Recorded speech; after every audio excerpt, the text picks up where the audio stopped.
মানে যদি গরুর সমস্যা হয় তখন যদি তাদের কাছে যায় যে নিয়ে আসা সম্ভব না, তো একটু যদি মানে সরজমিনে যায়, তাহলে যদি তারা না যায় তাহলে আসলে তাদের কাজটাকে, তারা কি অফিসে বসে থেকে মোবাইল চাপাচাপির কাজ, না তারা আসলে মাঠ পর্যায়ে কারো সমস্যা হলে সেটা দেখার জন্য মাঠ পর্যায়ে যাবে?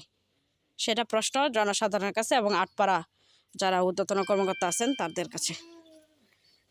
তো আসলে আমরা জানি না যে এটারে কুকুরে কামড়িয়েছে কিনা, তবে আজকে যে গতকালকের বিকাল থেকে যে আচরণ বা এখনের আচরণ দেখেই বোঝা যাচ্ছে যে এটাকে কুকুরে কামড় দিছে।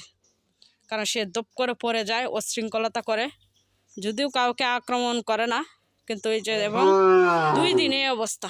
অথচ গরুটা ছিল একবার তেলতেলা, মানে মোটা, এত মোটা না হইলেও সে তার হাড়গুলো দেখা গেছে না, এরকম একটা অবস্থা। এই যে এখন দেখেন একবারে কঙ্কাল হয়ে গেছে, আর 2 দিন থাকলে হয়তো কঙ্কালই হয়ে যাবে।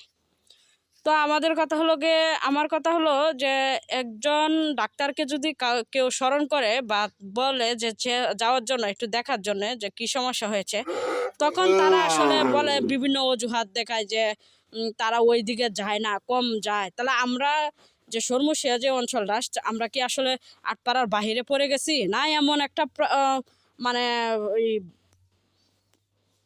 মানে যোগাযোগ ব্যবস্থা ভালো না যে তারা ওই দিকে যায় না বা আসতে পারবে না? তো এই যে তাদের আসলে বসে বসে তারা যে মানুষকে কীরকম সেবা দেয়, সেটাই আসলে দুঃখের বিষয়। তো এভাবে একজনের যে ক্ষতি, এখন মনে করেন যে তারা কালকে আসলে তো হয়তো তারা বলতে পারতো বা যে এটাকে কুকুরে কামড়াইছে বা এটা সেটা, কারণ আমরা যেহেতু জানি না, তারা তো যেহেতু চিকিৎসা দেয়, তারা তো লক্ষণগুলো দেখে বুঝতে পারে। যদিও কালকে একজনকে এনেছিলাম, বলেছে যে এই কুকুরে কামড়াইছে কিনা জিজ্ঞাসা করেছিল, কিন্তু আমরা তো আসলে জানি না, আর লক্ষণগুলাও তো তেমন জানি না যে বুঝবো যে হ্যাঁ কুকুরে কামড়াইছে।